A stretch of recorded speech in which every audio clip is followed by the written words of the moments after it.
So even before COVID, London was facing a couple of crises already. We had air pollution, we had the climate emergency, and so even now we need urgent action on all of those things from the next mayor. A family of 6, 4 young children ages between 8 and 15. Before, Fox Lane was a complete nightmare and it would just be dangerous and we didn't feel comfortable doing it. But now with the LTN, I can let the kids go away up the hill on their own. It's a lot more quieter and a much happier place going to school now. A few years ago, Palmer's Green got a segregated cycle lane along the main street, and that meant that I could start cycling with my son to school, which is a mile away. What we're doing now isn't just for now, it's to show children what it can be like for them when they are adults, so they don't have this same struggle. It's a bit like the best time to plant a tree is 20 years ago.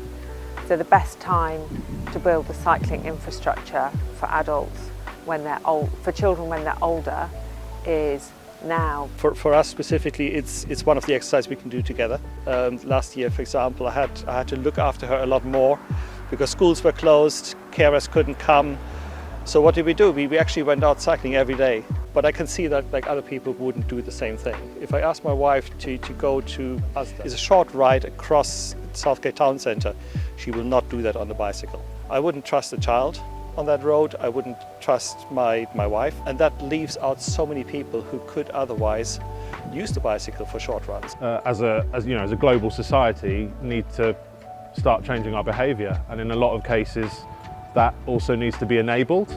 That's why I support the Climate Safer Streets campaign, because I think that enabling more Londoners to be able to choose active travel. I'm evangelical about it, and I love seeing other people on their cargo bikes, and it's great. Shopping, I've taken it to the refuse tip down the road. I have transported friends in it. The reason why I don't let my kids out onto the street as much as I was allowed is because of the fear of the cars. I would like London to change in the way that from here to Palmer's Green, I'd like to be able to go cycle with kids all the way into central London, go around and see all the sights by bike. You've got all your dedicated cycle lanes. I really like cycling. It's just because you don't waste petrol and less pollution comes out of your cars, which means it's better for the climate and for the forests and the Amazons. So I think it's quite sensible to have a smart road user charging system to discourage the use of motor vehicles for essential journeys. Having an electric vehicle isn't part of decarbonising the way we get around. It's not the solution to a truly sustainable and low impact way of travel. There should be a cheap and accessible way to access car clubs for when people do need to use them, and also a strategic cycle network to enable people to walk and cycle for shorter journeys. You know, we just can't keep using fossil fuels the way we have been, and we can't keep polluting the air the way we have been.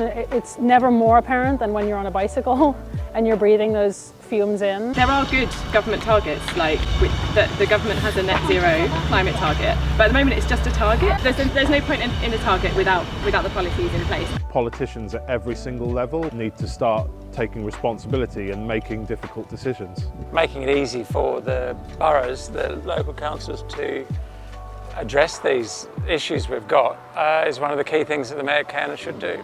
So the key thing that we need the candidates to hear right now ahead of the election is that you support this. So we're asking everyone to email the candidates today to let them know that you're fully behind all of these goals that we're looking for.